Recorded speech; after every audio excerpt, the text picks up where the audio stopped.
Bonjour à tous, merci encore de votre fidélité. Je suis très heureux de vous retrouver pour ce nouveau numéro de School TV Le Mag. On est ensemble pendant une demi-heure pour faire le point sur la scolarité de vos enfants. Aujourd'hui, dans l'école ensemble, on s'intéresse à ce qui est bien plus qu'une tendance. Voici sans plus tarder le sommaire. La seconde main a décidément la cote. Aujourd'hui, on s'intéresse à celles et ceux qui donnent une autre vie aux jouets, aux vêtements et j'en passe. Quelle est l'ampleur du phénomène? Irina Capron, ici présente, vous dit tout. Dans un instant, déjà utilisé ou parfois quasi neuf, de nombreux articles sont achetés chaque jour par des citoyens partisans d'une consommation bien plus durable. Mais comment ces objets sont-ils sélectionnés, recyclés? On vous dit tout là aussi. Dans un instant, et puis la bonne affaire se cache-t-elle plutôt dans les soldes ou dans la seconde main? Le débat plus que jamais d'actualité en ce moment. Une chose est sûre, optez pour des produits recyclés à une dimension écologique et vous verrez que cette démarche durable et de plus en plus de Français y sont sensibles. On en parle dans un instant avec Juliette Macaire. Bonjour, merci d'être avec nous. Vous êtes la fondatrice de Je Change. Je suis en très grande forme aujourd'hui. Je sens que vous l'avez remarqué. Et Stéphanie Debrosse ou Desbrosses alors? Je sais qu'il y a le débat dans votre famille, mais... Voilà, bon, on va dire Debrosse. Debrosse. Alors le débat aujourd'hui, qui est fondatrice de Kids and Mamas. J'espère que j'ai bien travaillé mon petit accent anglais. Oui, parfait. Allons-y, la loupe, Irina. Salut Irina Capron. Salut Patrice. Comment ça va? Bah moi très bien, et vous? En grande forme. Oui, ça se voit. Est-ce que vous pouvez nous rappeler, ma chère Irina, ce qu'est la seconde main? Bien évidemment. Alors la seconde main, c'est le fait de donner une deuxième vie à un article en lui permettant de trouver un nouveau propriétaire. Donc on augmente l'espérance de vie de ce produit. C'est quoi les avantages? Alors il y en a beaucoup. Tout d'abord, cela permet d'éviter de produire encore plus de vêtements ou d'objets. Environ 130 milliards de vêtements sont consommés chaque année dans le monde. Donc grâce à la seconde main, on participe à une économie circulaire et on essaye de limiter la surconsommation. Et justement, en limitant la surconsommation, on fait un geste pour la planète puisqu'on réduit l'impact environnemental. Et la seconde main permet également de faire un geste solidaire puisqu'on refuse de participer à l'exploitation d'ouvriers et d'ouvrières à l'autre bout du monde. Et puis, il faut dire, c'est économique. Comme il ne s'agit pas de produits neufs, les prix sont automatiquement réduits et donc plus accessibles. La seconde main pour les enfants, c'est donc possible?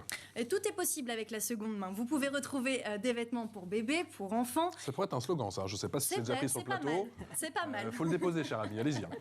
Mais on peut également retrouver des jouets ou encore des objets de puériculture. Et il y a de nombreux sites internet et de plateformes consacrées à la seconde main. Mais il y a également de plus en plus de boutiques qui ouvrent en France. Et il y a de plus en plus de parents qui se tournent vers le marché de la seconde main. C'est vrai, il faut dire qu'en l'espace d'un an, un nouveau-né grandit entre 20 et 30 cm et va pratiquement tripler son poids de naissance. Donc les vêtements sont à peine portés et bien qu'ils sont déjà trop petits. Et selon une étude, le budget par mois en moyenne nécessaire pour un bébé de 6 mois est de 304 €. Donc de plus en plus de parents se tournent vers le marché de la seconde main pour réduire leur budget, mais aussi pour rendre meilleur le monde dans lequel nous vivons. On creuse tout ça dans l'expression. Merci beaucoup.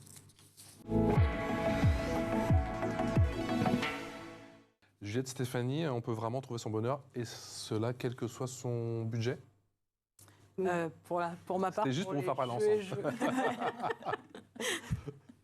Pour les jeux et jouets, en effet, on peut trouver son bonheur à tous les prix, mais l'occasion, on l'a dit juste avant dans la chronique, ça nous permet vraiment de réduire économiquement. Donc c'est un accès, ça permet de rendre aussi le jouet accessible à tous et de démocratiser tout ça. C'est la même chose pour les vêtements? Oui, absolument. Peu importe le budget, ouais. Alors, dans les vêtements de deuxième main, ils sont largement dévalorisés. En fait, le coût est bien moindre. Et il y a beaucoup de systèmes de seconde main en fait, qui existent depuis très longtemps. Nous, on a choisi, chez Kids and Mamas, on a choisi de faire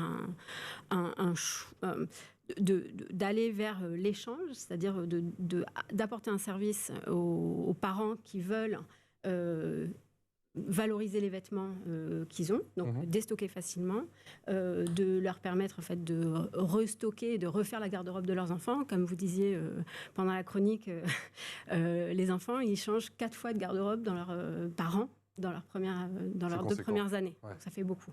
Et au moins 2 fois par an jusqu'à leur taille adulte. Quand est née l'idée et surtout vous êtes parti de quel constat? Alors, l'idée pour moi est née à la naissance de ma fille. Ah. La confrontation avec la réalité. Le pouvoir du réel. Voilà, c'est ça.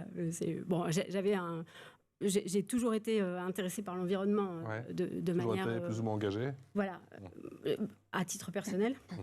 Je pense que quand on a un enfant, la transmission, l'héritage qu'on leur donne, et voilà, se dire je mets un enfant au monde et quel est le monde dans lequel je vais le faire évoluer. Voilà. Donc, j'ai voulu mettre un peu ma main à la pâte aussi, en plus de gérer mon problème de gestion du stockage, déstockage des vêtements. Et pour vous, Juliette, quand a commencé justement l'histoire de « je change » ?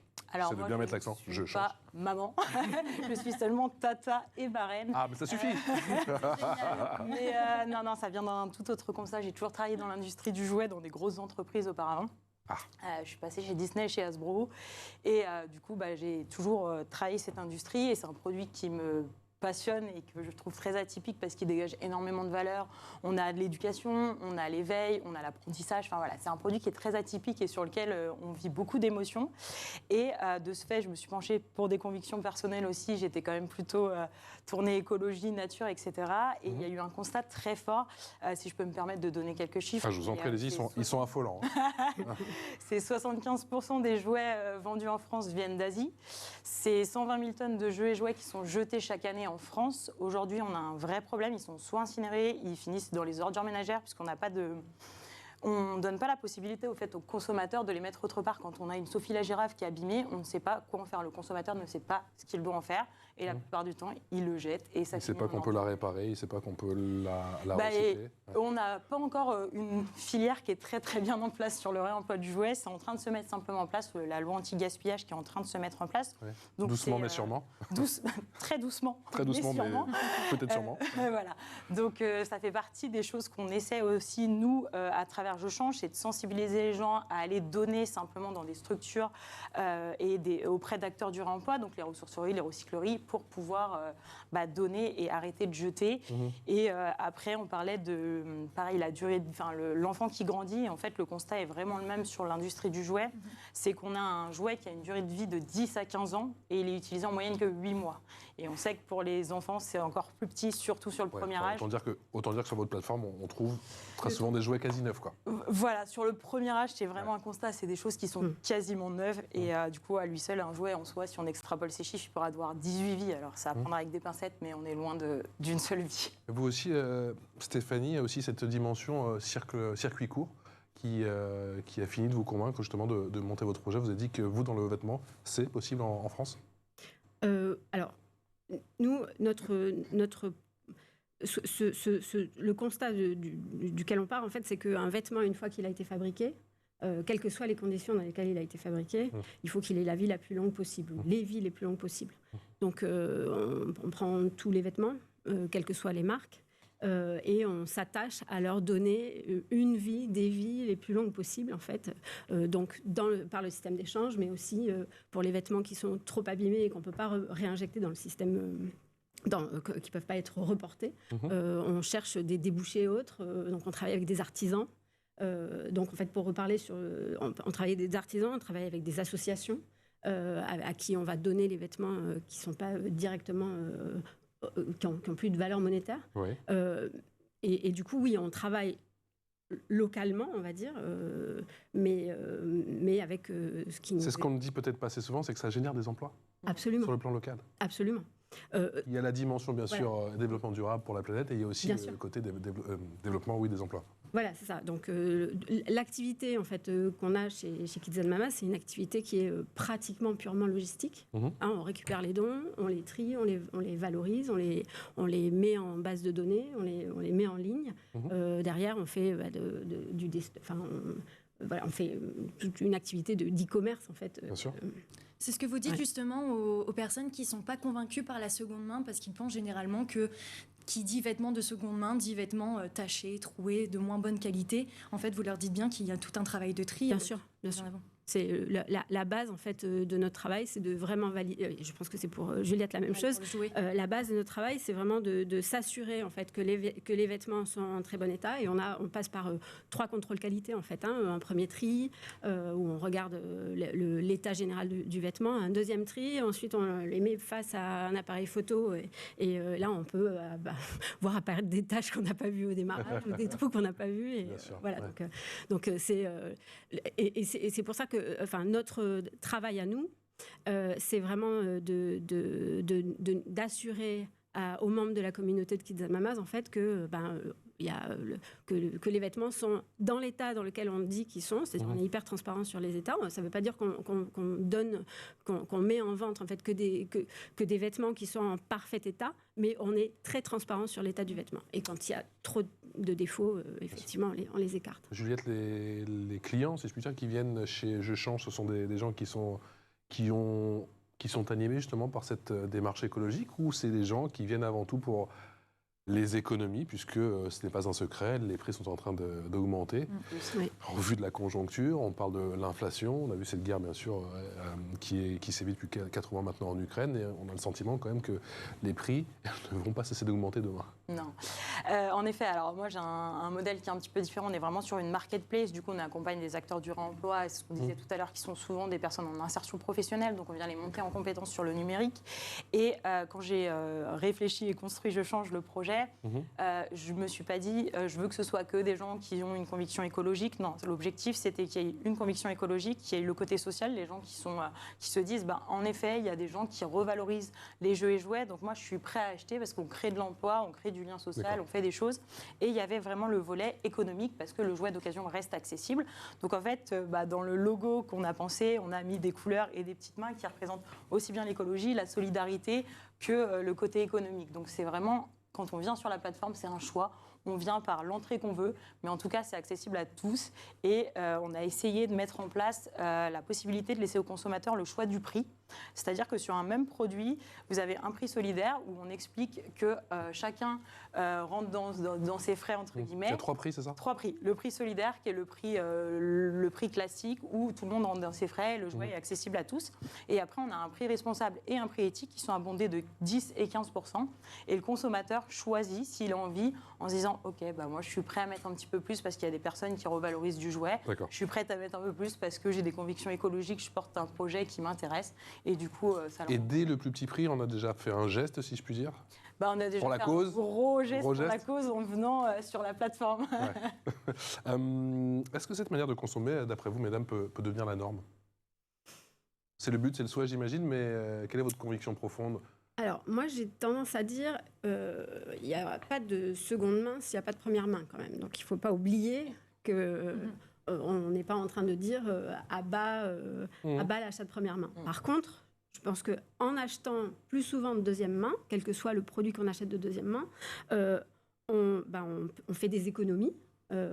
Et en faisant ces économies, ça peut nous permettre en fait d'acheter des vêtements ou des objets plus durables de première main. Et donc du coup, vraiment, si on veut parfaire l'histoire en fait de l'économie circulaire, en fait, c'est dire ok, je choisis soigneusement ce que je vais acheter de première main et comme ça sera des objets plus durables et c'est comme ça qu'on fait bien. Donc, je vous pose la question parce qu'effectivement, pour tout ce qui est de première main, l'économie, le business model a changé depuis de nombreuses années maintenant. Je ne vais pas signer les grandes enseignes, on les connaît tous, elles sont partout dans le monde. Maintenant, on retrouve les mêmes à Paris, à Londres, ou je ne sais où, ou même à Dubaï, ou même au fin fond de l'Afrique peut-être. Les gens achètent, consomment énormément de vêtements aujourd'hui. Même un simple t-shirt, on les achète par 5, 6, 7, 10. Ouais. Exactement. Et c'est ce phénomène de surconsommation, est-ce que vous pensez ? Et surtout en France, que vous allez pouvoir peut-être changer les mentalités, parce qu'on va parler dans un instant avec Irina des pays nordiques, où ils sont bien plus sensibles. Est-ce que vous commencez à sentir qu'il y a un changement en termes de mentalité ou pas forcément ? Moi, je dirais que oui, mais c'est mes convictions aussi. Mais on voit aussi ces nouvelles générations qui sont de plus en plus impliquées, qui font de plus attention à ce qu'ils consomment, comme ils consomment. Et nous, on le voit sur le jeu et jouet. Les parents sont de plus en plus sensibles à des produits éco-responsables. Donc, on le disait tout à l'heure, c'est pas forcément aller chercher de la seconde main dans un premier temps, mais c'est des produits qui sont quand même plus qualitatifs, qui sont plutôt éco-responsables, qui sont fabriqués en France. Et du coup, tout ça va générer un écosystème qui sera quand même plus sain, si je peux me permettre, de manière générale, pour la première main, pour la seconde main. Et on voit, moi, d'un point de vue personnel, j'ai l'impression que les générations changent et qu'on va dans le bon sens. Oui, il y a une étude de 2018 en fait, qui disait que 40% des consommateurs français avaient déjà utilisé des produits de seconde main. C'était en 2018, donc ça a évolué beaucoup. Je pense qu'avec les années Covid aussi. Il précisait justement, c'était les vêtements, les jouets ou même des produits pour bébé, parce que non. Je ne sais plus. On va la rechercher, on va la ressortir. C'était pour 2018. Il semble que c'était les vêtements. Vous avez été récompensé par le prix Boost. C'est quoi? Alors, vous aviez oublié. Je suis là pour vous le rappeler. Eh bien, merci. Je vous en prie. Alors, l'année dernière, en fait, on a effectivement gagné un prix qui était offert par Harmonie Mutuelle. On faisait partie des 10 lauréats du prix Boost, en fait, qui récompensait des entreprises, en fait, qui font du bien. Nous, on fait du bien sur l'environnement. On a un volet social aussi important puisqu'on travaille avec du personnel handicapé. Et voilà, donc on a fait partie des 10 lauréats. Et on était ravis. Qui a récompensé justement les valeurs qui animent votre entreprise? Quelles sont ces valeurs?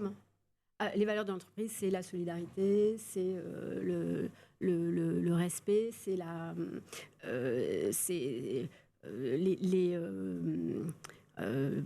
l'environnement, en fait. Voilà. Il y a cette quête de sens qui revient, j'ai l'impression, très souvent quand on vous écoute toutes les deux. On a fait bon nombre d'émissions, et non, on ne se connaît pas depuis 2 jours, cher ami, mais c'est une saison qu'on travaille ensemble, en dehors de l'émission, mais ça revient de plus en plus. Et encore plus depuis cette crise du Covid. Est-ce que vous avez senti un changement, vous, avant et après? Bon, je sais que certaines entreprises ont été montées justement suite à cette crise du Covid. Moi, je dirais que personnellement, c'était avant, mais ça a été... voilà, j'ai travaillé 6 ans à Paris dans de grandes industries, et après, je suis partie 1 an en voyage autour du monde seule avec mon sac à dos, et ça a été un premier déclic. Et au moment de rentrer, il y a des valeurs qui ont émergé, il y a vraiment envie d'avoir du sens dans ma vie, en quête de sens. Vous avez fait le tour du monde avant d'être bloqué à la maison ou pas? Exactement, 2019. Bon timing. Vous avez eu du pif, vous. C'est ça. Très bonne.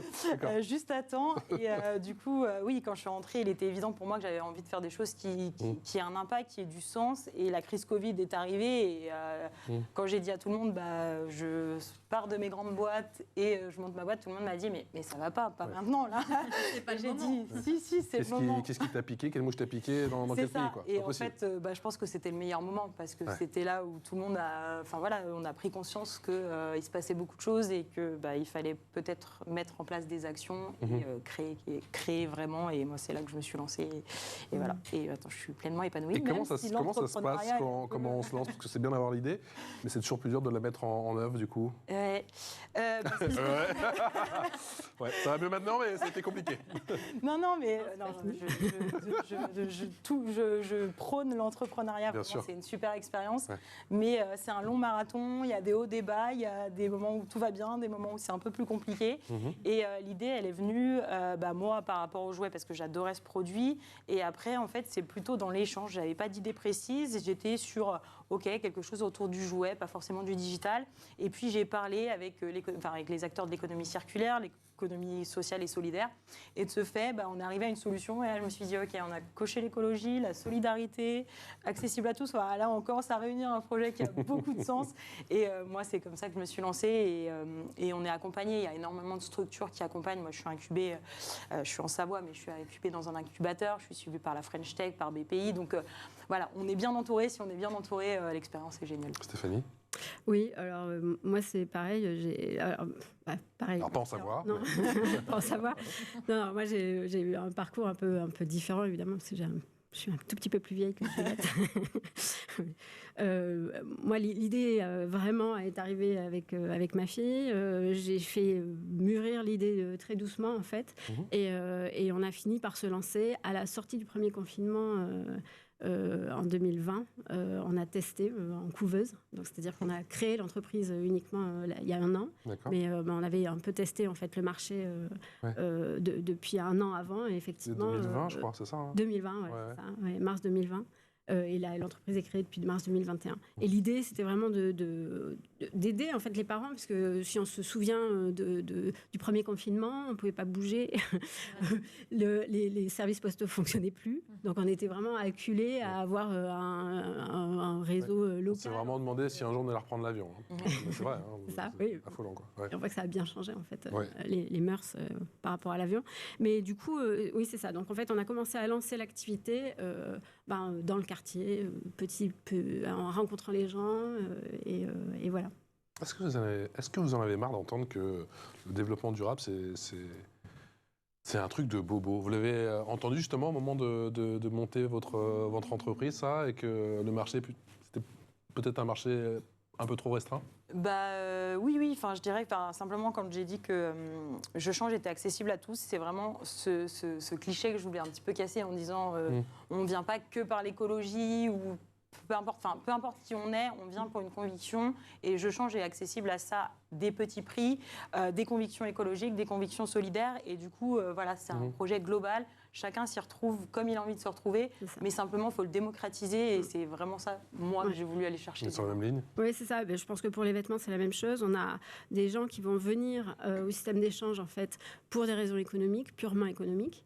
Des gens qui vont venir pour des raisons de gestion de temps. Alors, la gestion des vêtements chez les enfants, c'est quand même très, très preneur de temps. Gestion d'espace, si vous avez des enfants, visiblement, vous savez de quoi on parle. Oui. La gestion d'espace, en fait, dans les grandes villes où on a quand même des espaces qui sont un peu plus réduits. Donc, garder les vêtements comme on le faisait autrefois, en fait, devient peut-être une notion un peu plus compliquée à... J'ai progressé même en pliage, je vous dis tout. J'ai optimisé le pliage, j'ai regardé des...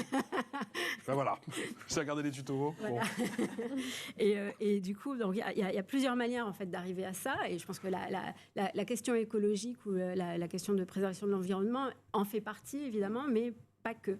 Et voilà, je pense que la deuxième main se démocratise.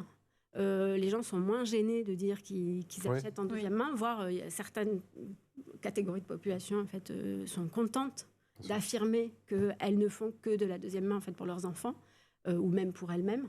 Et voilà, et je pense que c'est pour ça, en fait, qu'il y a un essor, d'abord, de prise de conscience du consommateur en général, en fait, sur la surconsommation, de recherche, de valorisation, en fait, de ce qu'on a, de revente, avec tous les systèmes qui se sont mis en place et qui sont de plus en plus démocratisés aussi, de revente. Et puis derrière...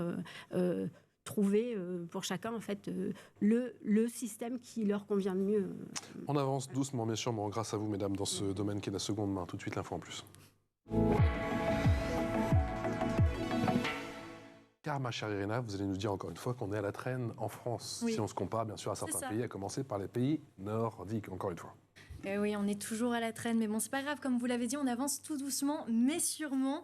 Mais c'est vrai qu'on est en retard. En Suède, par exemple, un centre commercial est dédié aux objets de seconde main. Ça s'appelle Retuna. Le centre est composé de 13 boutiques et attire chaque année 250 000 à 300 000 clients. Il faut dire que la Suède, est le pays du cop-scam. Alors ça signifie honte d'acheter du neuf. En Suède, ils ont honte d'acheter du neuf. Exactement. Mais c'est un autre niveau, on l'avait dit. Ah oui. On est très loin quand même. Et en Finlande, le culpabilise un petit peu, quoi. Exactement. Et en Finlande, le recyclage des vêtements et l'achat en ligne sur des plateformes de seconde main ont ralenti la confection dans le pays à cause de cette baisse de consommation. Certains magasins ont arrêté de vendre de la mode pour enfants. En 2012, la Finlande comptait 151 magasins de confection enfantine contre 112 en 2015. Juliette Macaire, c'est qu'une question de temps, justement, ces centres commerciaux seconde main en France? Alors, moi, j'ai la chance de vivre en Auvergne-Rhône-Alpes et du coup, on est quand même une région très dynamique sur l'économie circulaire et l'économie sociale et solidaire. Donc, il y avait un projet à Chambéry. Ouais. Il y avait ou il y a toujours... Il n'est toujours pas abouti parce que c'est des longs projets, c'est des longues négociations. Mais il y a un projet de centre commercial d'économie circulaire. D'accord. On croise les doigts pour qu'il voit le jour, mais ça fait partie des projets. Donc, on va appeler le président de région. Je vous dis ça, c'est parce que je suis bien là-bas, mais je pense qu'il se passe plein de choses sur le territoire de manière générale. Mais voilà, on avance en tout cas sur ces sujets. Vous aussi, Stéphanie, vous êtes optimiste, on avance sur ces sujets? C'est une question de temps ou nous, on va être abonnés au marketplace sur Internet? Je pense que c'est une question de temps parce que typiquement, nous, on a gagné un concours cette année avec le centre commercial. Et du coup, depuis quelques mois, en fait, depuis qu'on a gagné ce concours, le centre commercial Belle Épine s'intéresse fortement, alors en région parisienne, s'intéresse fortement à notre activité, au-delà de juste le prix qu'ils nous ont donné. Et on cherche des moyens, en fait, de mettre du Kids and Mamas dans un centre commercial. C'est faisable. Il faut juste le temps en fait de trouver le bon fonctionnement en fait. C'est-à-dire que, mais vous pensez qu'ils sont donc Belle Épine est prêt? Vous pensez que les autres centres commerciaux éventuellement sont prêts à accueillir parce que c'est vrai que c'est clairement pas dans leur ADN. On va pas se tromper. Ça le devient. Et oui, ça le devient parce qu'en fait ils sont obligés de travailler sur leur image de marque aussi. Oui, image de marque, et puis aussi une opportunité de sous. Faut dire ce qu'il y a quoi, de business. Oui, si le consommateur est en train de changer un petit peu son curseur, et donc du coup, forcément, il faut que l'industrie évolue avec le consommateur. On a parlé des pays nordiques, on a parlé de la Suède, du Danemark. Est-ce que vous vous inspirez, vous, aujourd'hui, de ce qui se fait à l'étranger ou pas forcément? Moi, pas particulièrement. Après, c'est simplement que les pays du Nord sont bien avancés par rapport à nous. Donc, il y a une veille. J'avais déjà entendu parler de ce centre d'économie circulaire. Donc, il y a une veille constante. Après, sur la honte de consommer, d'acheter du neuf. Là. Ils te culpabilisent terriblement là-bas. Ah ouais, ça rigole pas là-bas. Après, on n'est pas sur les mêmes campagnes, même marketing et messages. En France, on est quand même très soft sur tout ce qu'on va dire et comment on communique. Mais non, il y a déjà tellement à faire ici. Et puis, je pense que légalement, les règles ne sont pas les mêmes. Enfin, voilà, chaque pays a ses propres règles. Il y a plein de choses qui sont en place et qui sont propres à chaque pays. Donc, du coup, moi, je ne regarde pas spécialement ce qui se passe à côté, tout en voyant. Mais il y a déjà tellement à faire sur notre territoire. Stéphanie? Alors, moi, quand ma fille est née, j'étais aux États-Unis, donc j'ai eu l'occasion de regarder ce qui se passait aux États-Unis. Dans la gestation de Kids and Mamas, en fait, on était bien là. J'ai pas mal je vois bien aussi, je connais relativement bien le marché espagnol. On est très proche, en fait, en Europe. Dans chaque pays, finalement, en fait, les choses peuvent évoluer de manière tout à fait parallèle. Donc, Mais ils sont avancés dans la seconde main en Essonne, parce que c'est les rois de la première main, pour le coup. Oui, effectivement. Mais ils travaillent beaucoup sur l'économie circulaire. D'accord. C'est quoi la prochaine étape pour vous, mesdames? Allez-y, lancez-vous. On se revoit dans 6 mois, on en reparle. Pas de pression. Non, nous, on est tout jeunes. La plateforme a été lancée il n'y a que 2 mois. Donc là, on a déjà plus de 600 références de jouets d'occasion. Le but, c'est d'avoir des magasins physiques?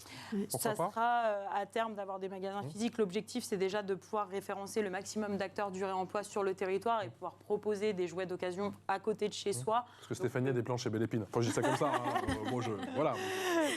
En fait, il existe 2400 recycleries en France et pour l'instant, c'est d'aller chercher ces acteurs du réemploi partout sur le territoire. Donc de grandir bien en national et puis éventuellement après, pourquoi pas ouvrir des boutiques. Mais j'ai un peu mis la pression à Stéphanie avec le plan Belle Épine. On les embrasse. C'est quoi la prochaine étape? Alors, pour nous, gagner encore des prix, on a compris. On cherche on déploie en fait notre réseau de points relais. Donc, on travaille avec des petits commerces. On a combien aujourd'hui? En fait, on a une petite dizaine. Oui, j'ai vu sur la carte. Voilà. Ça commence. Voilà, mais ça se déploie petit à petit. On cherche de plus en plus en fait, à travailler avec des petits commerces qui ont les mêmes valeurs que les nôtres. Qui travaillent sur typiquement des jouets, par exemple. C'est ça qui est le plus dur à trouver? Non, c'est plus difficile à trouver. D'accord. Ce qui les inquiète, en fait, potentiellement, c'est le volume qu'on veut leur amener. Mais sur le principe, en fait, c'est pas compliqué. Et on déploie aussi des partenariats avec des marques. Pour le coup, des marques de vêtements qui sont durables, éthiques. Donc, on a déjà un partenariat avec une marque qui fait des vêtements de grossesse et d'allaitement qui s'appelle Amamantra. C'est une toute petite marque qui est super. Et donc, petit à petit, en fait, l'idée, c'est d'agréger en fait, notre réseau, de réseau d'associations aussi, en fait, avec lesquelles on travaille pour redonner les vêtements qui ne sont pas utilisables, le réseau d'artisans upcyclers, qui sont des gens qui vont retravailler la matière, en fait, en faire d'autres objets. Donc il y a beaucoup de choses à faire en fait, sur le développement pour vraiment s'assurer que le vêtement a autant de vie qui peut et qu'on soit le plus visible possible. En fait. Merci encore toutes les deux pour vos témoignages, pour votre énergie et vos initiatives qui sont ô combien intéressantes et positives. Un grand merci à vous, ma chère Irina, Juliette Macaire, fondatrice de Je Change, et Stéphanie Desbrosses, je sens l'accent, fondatrice de Kids and Mamas, baby. Merci. Excellente journée en notre compagnie. À très bientôt.